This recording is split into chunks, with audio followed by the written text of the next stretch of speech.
I stood at the kitchen window, watching them load the car. The suitcases went in first, matching leather ones I'd helped my mother pick out last spring. Then, the beach chairs, the cooler packed with sandwiches I'd made this morning before anyone else woke up. My sister Emma laughed at something my father said, her hair catching the early light, and my mother smiled that soft smile she saved for her. I'd known about the trip for weeks, found the resort confirmation email left open on the family computer. 4 guests, 1 oceanview villa, 7 days in paradise. My name wasn't on the reservation. "Jenny, we're heading out," my father called from the hallway. I turned from the window. He stood there with his travel coffee mug, the one I'd given him for Father's Day 3 years ago. Behind him, Emma adjusted her sunglasses, already dressed like she was stepping onto a yacht. "Have fun," I said. The words came out steady. I'd practiced them in my head all morning, made sure they wouldn't crack. My mother appeared in the doorway, her face arranged in that expression of vague concern she sometimes wore around me. "You'll be fine here, won't you? Mrs. Patterson from next door said she'd check in on you." "I'll be fine. There's money in the drawer for groceries. Don't forget to water the plants." Emma was already halfway to the car, her phone pressed to her ear. I heard her laugh again, bright and careless. "We'll bring you back something," my father said, but we both knew he wouldn't. I watched from the window as they drove away. The car disappeared around the corner, taking with it the last pretense that I mattered. That I'd ever mattered. The house settled into silence around me, the kind of silence that has weight, that presses against your chest until breathing becomes a conscious choice. I moved through the empty rooms like a ghost in my own home.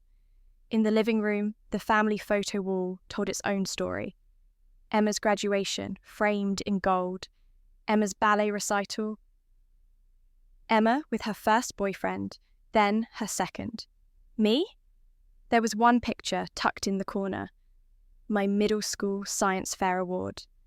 I was smiling in it, holding my trophy, looking at the camera like I believed someone cared. I'd stopped believing that a long time ago. The kitchen still smelled like the breakfast I'd made them. Scrambled eggs for my father, French toast for Emma, fruit salad for my mother. I'd eaten standing at the counter, a piece of plain toast that I hadn't really tasted. I washed their dishes now, the plates with traces of syrup, the mugs with lipstick prints.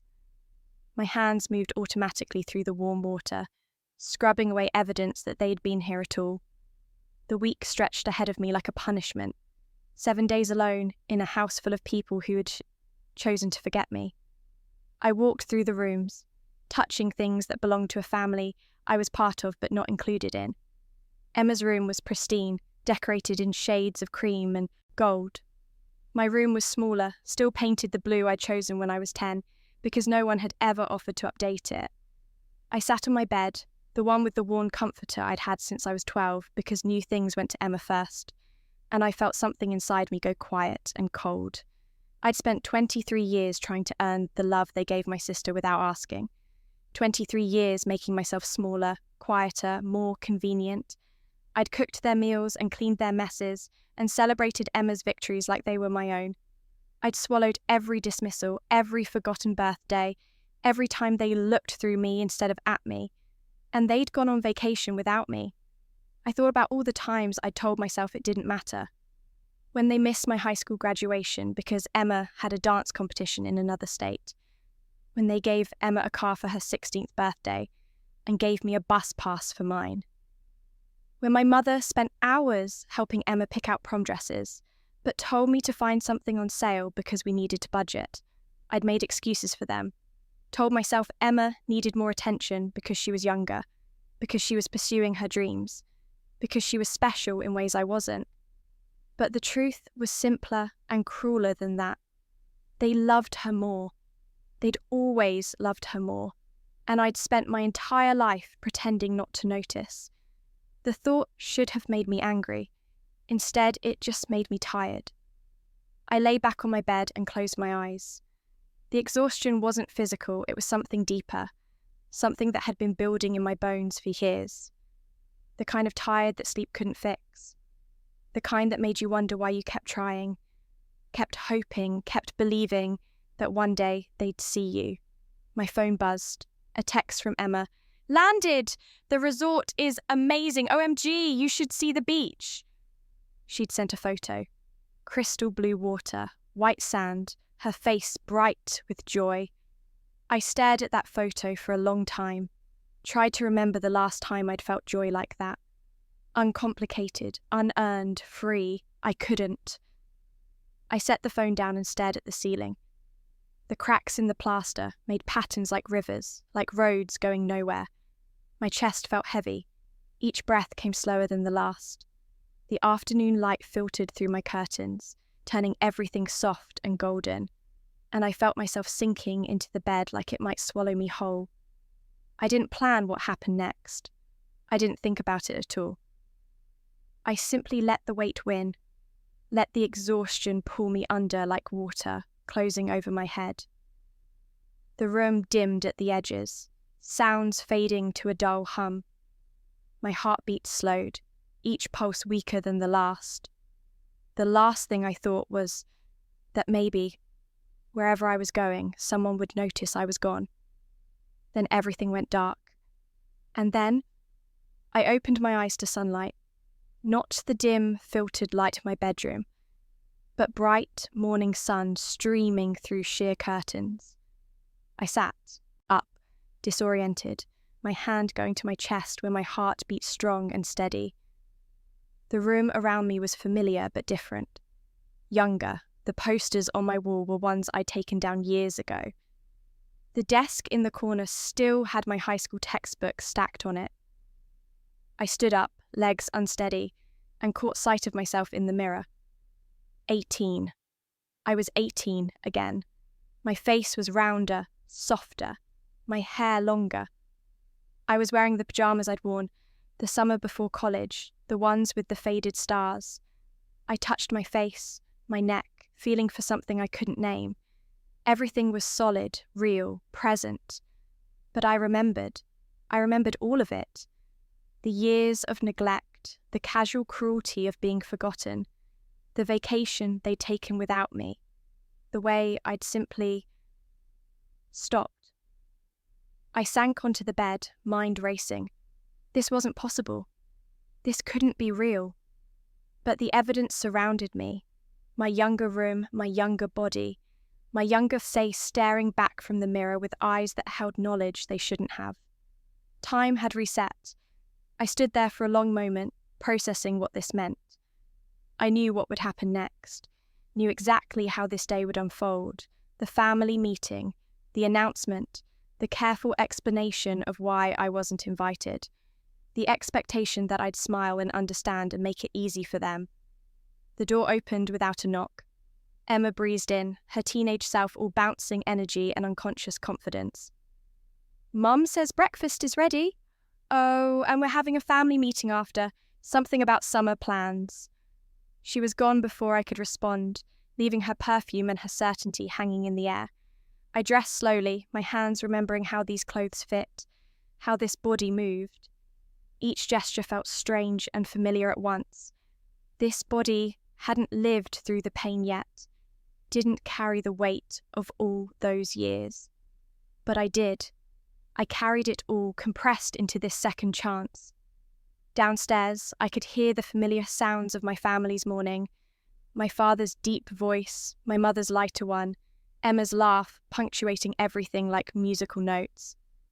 I'd lived this day before, 5 years ago. This was the morning they'd announced the summer vacation plans.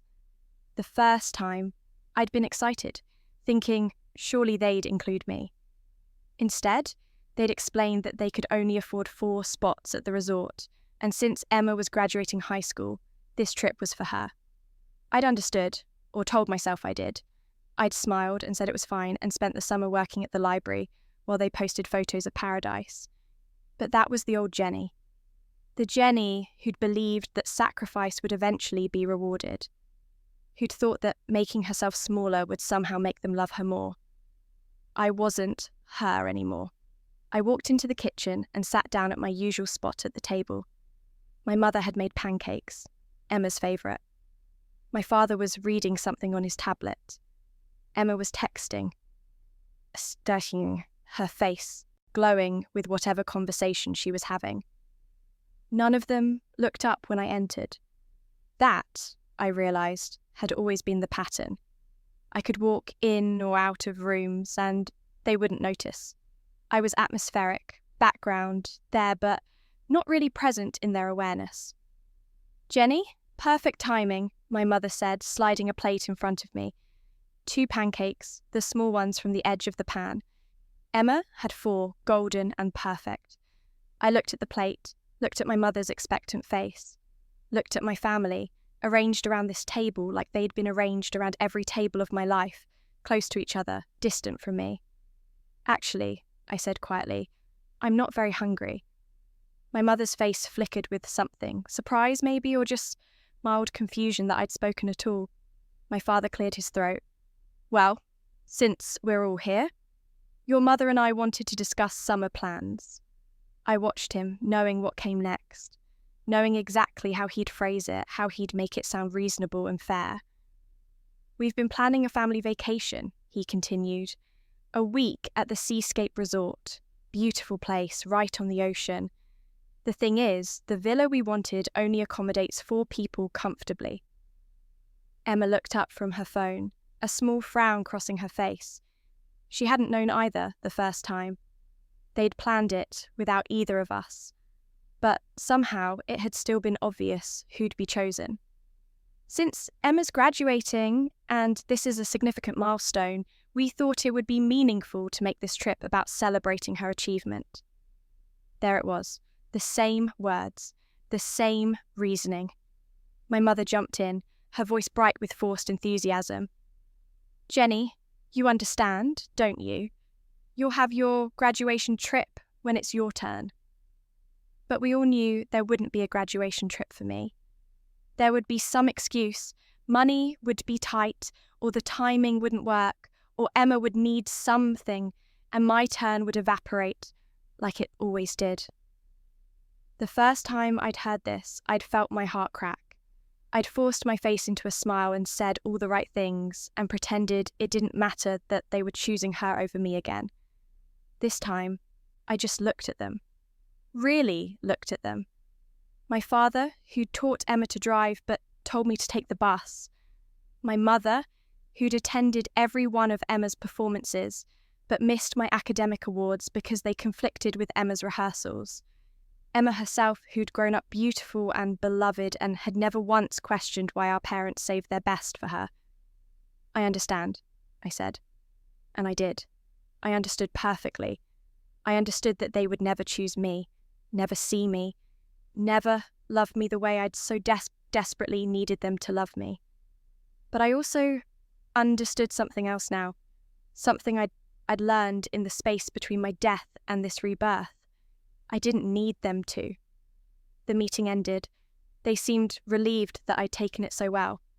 Emma even patted my shoulder as she passed, a gesture of careless sisterly affection that meant nothing to her and had once meant everything to me. I went upstairs and opened my laptop, 18-year-old Jenny's laptop, with its outdated browser and slow processor, but it worked well enough for what I needed. I searched for the Seascape Resort, found their website with its glossy photos of oceanview villas and pristine beaches, found the contact information for their parent company, followed the thread deeper, searching for ownership structures, investment opportunities, recent sales. I had knowledge the teenage me hadn't possessed. I remembered stock tips, investment trends, company trajectories. I remembered which cryptocurrencies would spike before the crash. I remembered which small tech companies would become giants. I remembered real estate patterns, market shifts, the exact timing of economic events that would make or break fortunes. I had 5 years of future knowledge compressed into my 18-year-old brain. 5 years of watching, learning, surviving in a world that had forced me to be invisible.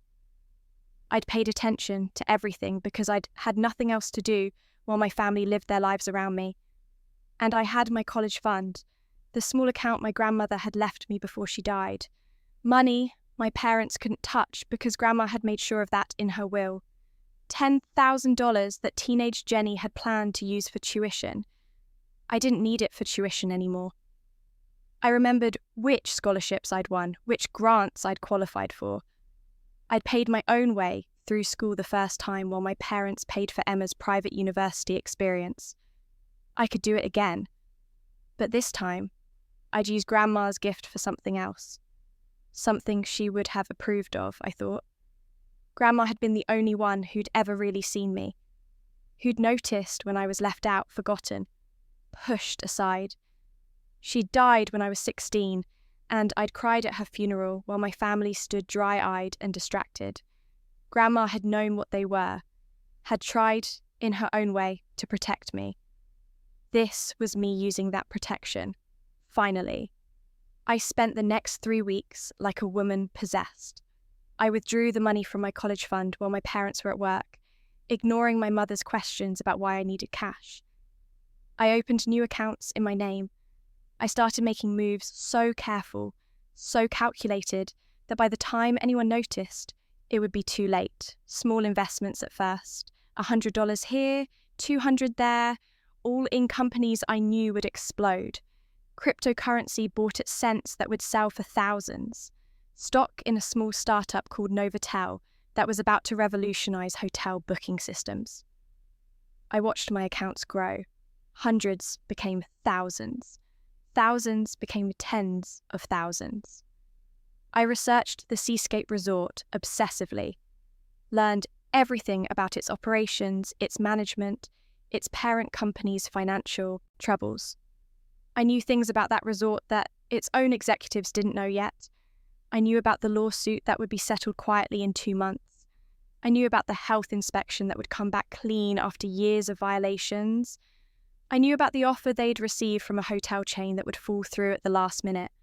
I knew because I'd read about it all years later, in articles and business journals and case studies. Information that had been meaningless to the old Jenny, but was gold to this one. I didn't sleep much. Didn't need to. The exhaustion that had killed me was gone, replaced by something sharp and focused. Every morning I woke up and remembered why I was doing this. Every night I fell asleep planning the next move. My family barely noticed. They were too busy preparing for their vacation, too caught up in Emma's graduation parties and college preparations. I moved through the house like a shadow, and they were content to let me fade into the background. My mother asked me once if everything was okay. She'd found me at 2 a.m, sitting at the kitchen table with my laptop open, reviewing investment portfolios and market projections. "I'm fine," I told her. "Just doing some research for college." She'd accepted that without question, made herself a cup of tea and gone back to bed. Didn't ask what kind of research. Didn't notice the dark circles under my eyes or the way my hands shook slightly from too much coffee and too little sleep. That was fine. I preferred it that way now. Emma tried to include me in her graduation celebrations, inviting me to parties where her friends would ignore me, asking me to help her pick out dresses for events I wouldn't attend. I went through the motions, played the supportive sister, and thought about numbers and investments and the future I was building while they built theirs. My father talked about Emma's college plans at dinner, about the opportunities she'd have, the experiences waiting for her. He never asked about my college plans, didn't know that I'd already been accepted to 3 universities on full scholarship, didn't know that I'd chosen the one farthest from home. 6 weeks before their scheduled vacation, I made my move. The Seascape Resort's parent company had been quietly looking for buyers. They'd expanded too fast, overextended themselves, and now they needed an influx of cash or a buyout. The information wasn't public yet, but I'd remembered reading about it years later in a business journal. I'd turned my grandmother's $10,000 into $200,000 through careful, aggressive investing. It wasn't enough to buy the resort outright, but it was enough to get serious attention from the investment firm handling the sale. I made the call from a coffee shop 3 towns over, using a voice that sounded more confident than I felt. I'm interested in the Seascape Resort property, I told the representative. I have capital for a significant investment. There was a pause. May I ask your name? Jennifer Hayes, and I'm prepared to move quickly. The negotiations were brutal. They were skeptical at first. An 18-year-old wanting to invest in resort property seemed like a joke or a scam. But I came prepared. I had market analysis, financial projections, operational improvement plans. I spoke their language, anticipated their concerns, demonstrated knowledge that someone my age shouldn't have. They didn't know I'd lived through the next 5 years already. Didn't know I'd watched their industry evolve, seen which properties succeeded and which failed, learned the patterns that separated profit from loss. It took 2 weeks of negotiations, paperwork, and video calls where I wore my most professional blazer and spoke like I'd been making business deals my entire life. My parents never noticed. They were too busy planning their vacation, ordering new swimsuits, making restaurant reservations. The deal closed on a Tuesday afternoon. I sat in a lawyer's office in the city, signing documents that made me the primary investor and controlling partner of the Seascape Resort. I had management rights and final say on operations. The previous owners were relieved to have an influx of capital.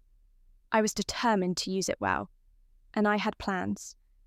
I drove home that evening feeling lighter than I had in years, both lives' worth of years. The sun was setting, painting the highway in shades of gold, and I thought about Grandma, about how she'd left me that money, hoping it would give me options, opportunities, a way out if I needed it. She'd given me more than she'd known. At home, Emma was trying on outfits for the trip, holding up bikinis and sundresses for my mother's approval. They were in her room, music playing, laughing together. I passed by the open door and neither of them looked up. I went to my room and pulled up the resort's reservation system on my laptop. There, scheduled for the second week of July, was my family's booking. Oceanview Villa, 7 days, 4 guests, Hayes family. I sat there staring at that reservation for a long time, thought about the trip they were so excited about, the vacation they'd planned without me, the week they'd spend in paradise while I stayed home like always, like I didn't matter, like I was just the daughter who could be left behind without consequence. I could cancel it now, I had the power. But that felt too simple, too quick. They'd just book somewhere else, would make excuses about computer errors and mistakes. They wouldn't understand, wouldn't feel what I'd felt. So I waited. I watched them prepare. Helped my mother pack, actually. Sorted sunscreen and beach towels and the medication my father took for his blood pressure. Emma asked me to help her choose which shoes to bring. My father asked me to water his prized tomato plants while they were gone. I said yes to everything. Smiled and nodded and played the role they expected of me.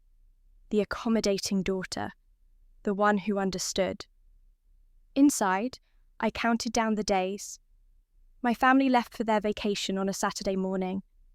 I wasn't there to watch them pack this time. I'd left before dawn, claiming I had an early shift at my summer job.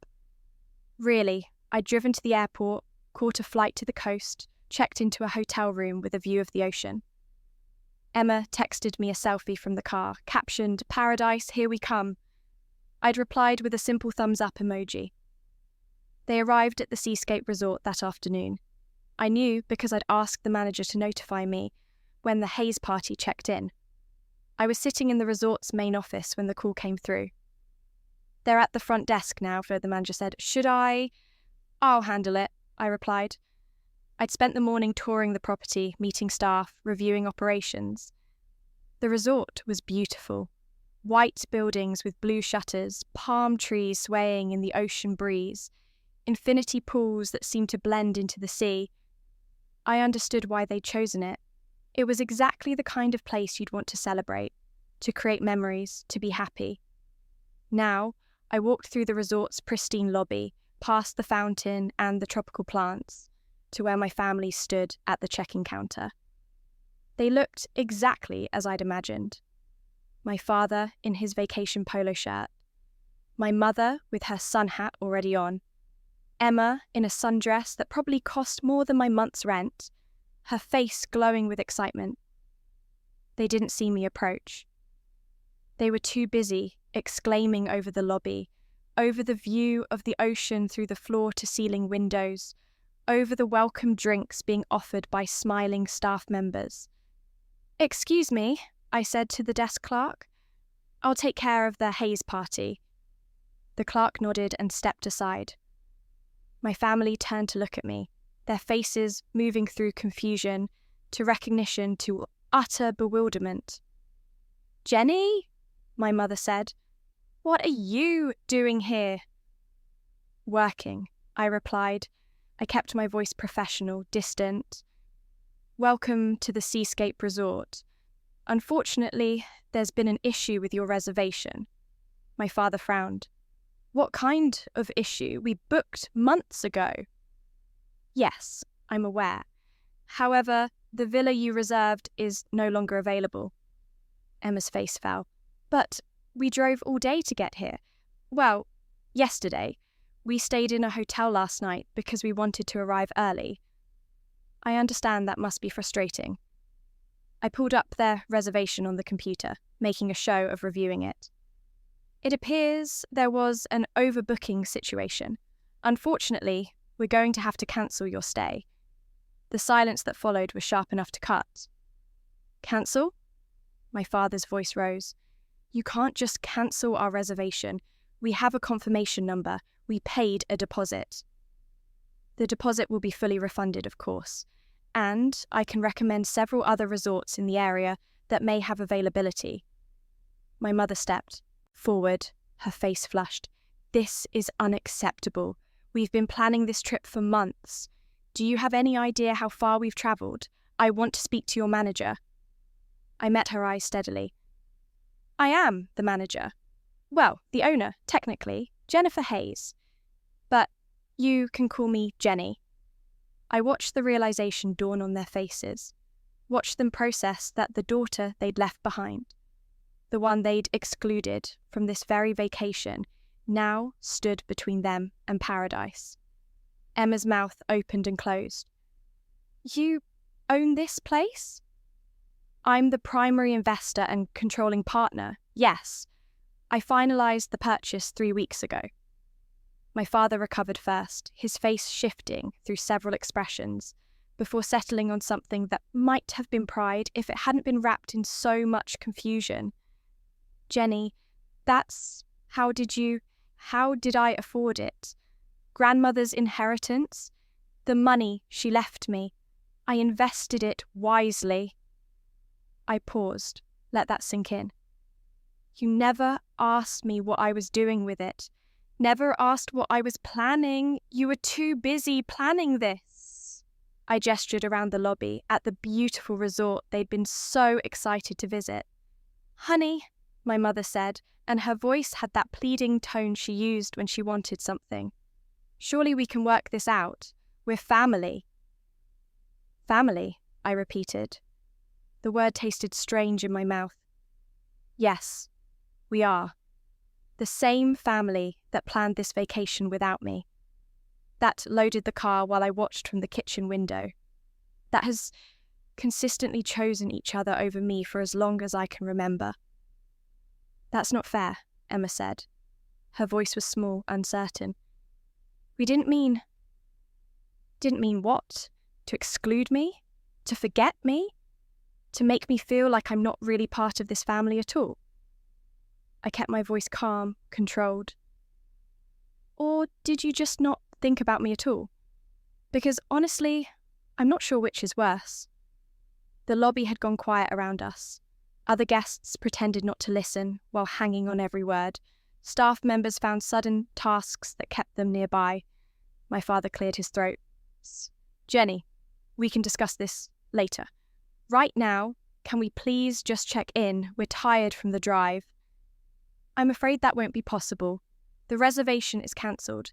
There are no available rooms. I'm going to have to ask you to leave the property." "You're being ridiculous," my father snapped, his vacation mood evaporating into familiar irritation. "This is childish. We're not leaving." I picked up the desk phone. "Security, this is Jennifer Hayes. I have guests at the front desk who need to be escorted off the property. Yes, immediately. Thank you." "Wait!" My mother's composure cracked completely. "Please, can we talk about this?" "We are talking about it. You drove all day to get here. You're tired. You're disappointed. You feel blindsided by something you didn't see coming." I paused, let the parallel settle. "Now you know how I felt when I found out about this trip, when I realised I wasn't invited to my own family's vacation." Two security guards appeared at the edges of my vision, professional and unobtrusive. I didn't look at them, kept my eyes on my family instead. "Jenny, please," Emma said, and there were tears in her eyes now. Real ones, not the practice kind she could summon for auditions. "I'm sorry, I didn't know it would hurt you this much. I didn't think—" "No," I agreed. "You didn't think. None of you did. You never asked how I felt about being left behind. Never considered that maybe, just maybe, I wanted to be part of this family vacation. You just assumed I'd understand, that I'd make it easy for you, that I'd smile and say it was fine and let you go off without me." "We thought you preferred staying home," my mother said weakly. "You never said anything." "I never said anything," I repeated slowly, "because every time I tried to speak up, to exist, to ask for anything, you made me feel like I was being difficult, ungrateful, unreasonable, so I learned to be quiet, to disappear, to not want things, and you were happy to let me." My father's face had gone red. "This is ridiculous. Over one vacation, you're going to throw a tantrum and embarrass us like this?" "One vacation," I said softly. "Is that what you think this is about? One vacation?" I looked at him, really looked at him, and saw him shrink slightly under my gaze. "This is about 18 years of being invisible. 18 years of being the daughter you forgot. The one whose birthday you missed because Emma had a recital. The one who ate dinner alone because you were all at Emma's competitions. The one who learned to cook because no one remembered to feed me. The one who walked to school in the rain because giving Emma a car was more important." "We gave you a car when you turned 18? My mother protested. "A 12-year-old sedan with a broken air conditioner. Emma got a brand new SUV for her 16th. But thank you for proving my point." Emma was crying openly now. "Jenny, I'm so sorry. I never realised. I never thought about it like that." "No," I agreed. "You didn't. And that's exactly the problem." "You have 30 minutes to leave the resort grounds," I said, my voice returning to that professional distance. "If you're still here after that, you'll be removed forcibly and banned from the property permanently. Your deposit will be refunded within 5 business days." "Jenny," my mother started. 30 minutes, I repeated. I turned away from them then, walked back through the lobby with my head high and my hands steady, even though inside I was shaking. I heard my mother calling after me, heard my father's angry voice demanding to speak to whoever was in charge, heard Emma's sobs. But I was in charge now. That was the difference. I went to the office and closed the door, stood at the window overlooking the parking lot, watched as they returned to their car, their shoulders slumped, their vacation ruined before it had begun. My mother was crying. Emma looked shocked and lost. My father moved with stiff, angry movements, throwing their luggage back into the trunk with more force than necessary. They'd driven all day to get here, stayed in a hotel overnight so they could arrive early and maximize their time in paradise. Now, they'd have to drive all day to get home, or find another place to stay, or do whatever people do when their carefully laid plans fall apart without warning. I watched until the car pulled away from the resort entrance, watched until it disappeared around the coastal curve, until all that remained was the empty parking space where they'd stood. Something in my chest loosened. Not quite peace, not yet, but the beginning of it. The first breath after drowning. The manager knocked softly on the door. "Ms. Hayes, are you all right?" "I'm fine," I said, and meant it. The rest of that day passed in a blur. I threw myself into work, meeting with department heads, reviewing guest services, examining every detail of the resort's operations. Staff members who'd witnessed the scene in the lobby treated me with a new kind of respect, or maybe wariness. The young owner who'd thrown out her own family, the woman who'd chosen justice over mercy. Let them think what they wanted. I knew the truth. That evening, I walked to the beach alone. The sun was setting, painting the sky in shades of orange and pink that seemed too beautiful for how I felt. My phone had been buzzing all day with calls and texts from my family. I'd ignored everyone. Finally, I listened to one of my mother's voicemails. "Jenny, sweetheart, please call us back. We're at a hotel 2 hours south. We just want to talk, to understand. Please, we're your family. We love you." I deleted it without responding. The summer passed. I stayed at the resort, learning the business from the inside out. I was young, yes, but I had knowledge others didn't. I knew which trends would take off, which services guests would pay premium for, which marketing strategies would work before they became industry standard. I revolutionized their guest services system, implementing personal touches that made people feel seen and valued. Every guest received a welcome note addressed to them personally. Staff members were trained to remember names, preferences, special occasions. I created an atmosphere where people felt like they mattered. Ironic, maybe, or just proof that I'd learnt something from being invisible for so long. The Seascape Resort's reputation grew under my management. Reviews praised our attention to detail, our genuine care for guests, our ability to make every stay feel special. Occupancy rates climbed, revenue increased. Within 3 months, we'd become one of the most sought-after destinations on the coast. My family tried to contact me constantly at first. Calls, then emails, then letters sent to the resort. My mother's messages were apologetic, pleading. She didn't understand how things had gotten so bad. Couldn't I forgive them for one mistake? My father's messages were accusatory at first, then gradually softening into something that might have been regret. He demanded I explain myself, then asked me to come home, then finally just asked if I was okay. Emma's messages were confused, hurt, desperate. She sent long texts, trying to explain, to apologize, asking what she'd done wrong. She missed me. She needed her sister. Please talk to her. I didn't respond. Not because I wanted revenge, but because I had nothing left to say to them. The conversation we needed to have should have happened years ago, before I'd spent a lifetime trying to earn love that came freely to my sister.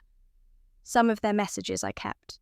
Read them late at night when I couldn't sleep, when the certainty of my choices wavered in the dark.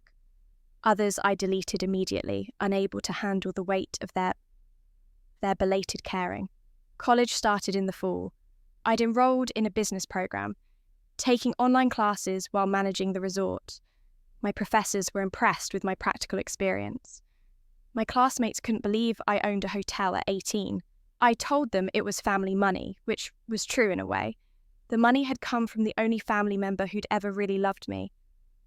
I threw myself into my studies with the same intensity I'd applied to the resort. My grades were perfect. Turned out I was pretty smart when I wasn't spending all my energy trying to make myself small enough to fit in the corners of other people's lives. Business classes taught me things I already knew from experience, but I learned new things too. How to read people, how to negotiate, how to turn a vision into reality. I was learning to build empires from nothing but determination and second chances. By the time I was 20, I'd bought 2 more properties. Small hotels in up-and-coming beach towns, places I remembered from my previous life that had become gold mines. I replicated my model. Exceptional service, personal attention, making every guest feel valued, and watched as my business grew. The Hayes Hotel Group, I called it. named after Grandma really, since she'd made it all possible. Each property became known for the same quality that defined the seascape. The feeling that you mattered here, that someone saw you. By 22, I had a chain. 5 properties, all profitable, all highly rated. Nothing massive, but successful, growing, mine. The business magazine started noticing. Young entrepreneur, self-made success, the woman revolutionizing hospitality. They interviewed me, asked about my vision, my strategy, my secrets. I never mentioned my family, never explained where my drive came from. Just smiled for the cameras and talked about guest services and market positioning. But everyone in the industry knew the story. The girl who'd bought the resort her family tried to vacation at. The daughter who'd turned rejection into an empire. It became almost mythical, whispered about at conferences, discussed in business school case studies. Some people thought it was ruthless. Others thought it was brilliant. I didn't care what they thought. I knew what it was. It was survival. It was self-preservation. It was choosing myself when no one else would. I dated eventually. Met a man named David at a sustainable business conference. He managed a fishing company committed to environmental responsibility and had kind eyes and a patient smile. We talked about business practices and ocean conservation, and somehow ended up talking until 3 a.m. about everything and nothing. He didn't know who I was at first, hadn't heard the stories, didn't recognize my name. He just saw me, Jenny, the woman who cared about making the world better, who listened when he talked, who laughed at his terrible jokes. When he found out about my business, about my success, he was impressed but not intimidated. And when he eventually heard the story about my family, because everyone heard that story eventually, he just pulled me close and said, "Good for you." Not "you should forgive them," or "family is family," or any of the platitudes people usually offered. Just "good for you," like he understood that sometimes the strongest thing you can do is walk away. We dated for a year before he proposed. On a beach at sunset, kneeling in the sand with a ring his grandmother had worn, asking me to build a life with him. I said yes. We married the following summer on the beach behind the Seascape Resort. Small ceremony, just close friends, and the employees who'd become like family to me. People who'd chosen me first every time. David's family attended, warm and welcoming and everything mine had never been. His mother hugged me and called me daughter. His father asked about my business with genuine interest. His siblings treated me like I'd always been part of their family. My family wasn't invited. I thought about them sometimes, especially on big days like my wedding. Wondered if they thought about me, if they regretted what they had done, if they'd learned anything from that day at the resort. Emma had stopped trying to contact me after about a year. Her messages had become less frequent, then stopped altogether. I didn't know if she'd given up or just moved on. Either way, the silence felt appropriate. My parents sent a card on my wedding day. It arrived at the resort that morning, forwarded by someone who still had their address on file. "Congratulations on your marriage. We wish you every happiness. We're sorry. We love you." I read it once, then put it in a drawer. Didn't respond, didn't cry, just let it exist as evidence that they'd tried, too little and too late. The wedding was beautiful. I wore a simple dress, nothing like the elaborate gown Emma would have chosen. David wore a suit and looked at me like I was the only person in the world. We said our vows with the ocean as our witness, promising to choose each other, always. The reception lasted until dawn. We danced under string lights, ate food from David's favourite food trucks, laughed with people who loved us. It was perfect. It was everything I'd never dreamed I'd have. And my family wasn't there to see it. The years folded forward. My hotel chain continued to grow. 8 properties, then 12, then 15, each one built on the same philosophy. Everyone deserves to be seen, to matter, to be valued. I became known in the hospitality industry. invited to speak at conferences, asked to mentor young entrepreneurs. I taught them about guest services and business strategy, but mostly I taught them about paying attention, about noticing when someone was being overlooked, about the power of making people feel like they existed. David and I built a life together, bought a house on the coast with windows that framed the ocean, adopted a rescue dog who followed me everywhere, created traditions and memories and a home that felt safe and warm and chosen. Then one day, 3 years after my wedding, I received a letter at my corporate office. It was from Emma. She was 26 now, the same age I'd been when I died in that other timeline. The handwriting was messier than I remembered, less careful. The letter was long, rambling, and more honest than anything she'd ever said to me in person. She wrote about guilt, about how she'd never realised what our family had done to me until I'd made them feel what I'd felt, how that day at the resort had haunted her for years, how she'd see families together and remember standing in that lobby, watching her sister, the sister she'd taken for granted, turn them away. She wrote about how she'd tried to talk to our parents about it, about the favouritism, the blindness, the years of neglect, how they'd dismissed her concerns at first, insisting they'd loved us equally, how she'd pushed back for the first time in her life, refusing to let them pretend everything was fine.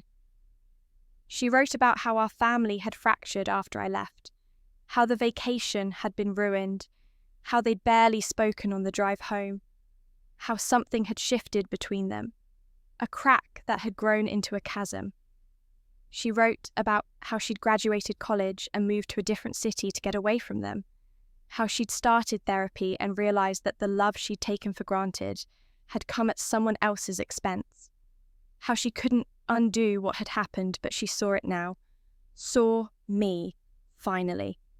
She didn't ask for forgiveness, didn't ask me to contact her, just said she was sorry and that she hoped I'd found happiness, that she was trying to be better, that she thought about me every day.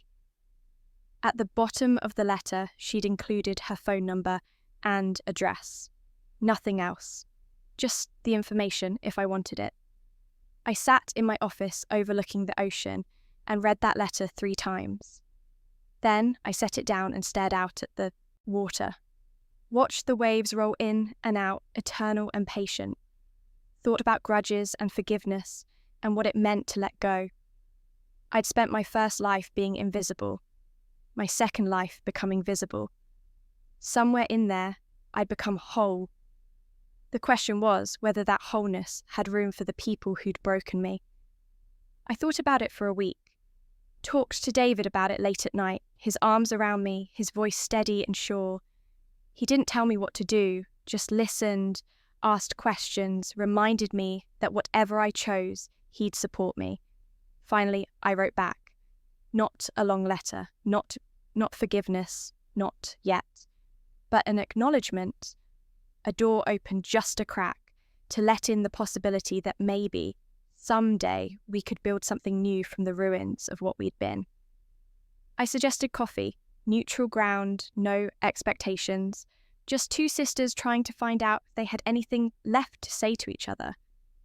Emma responded immediately, yes, please, whenever I was ready.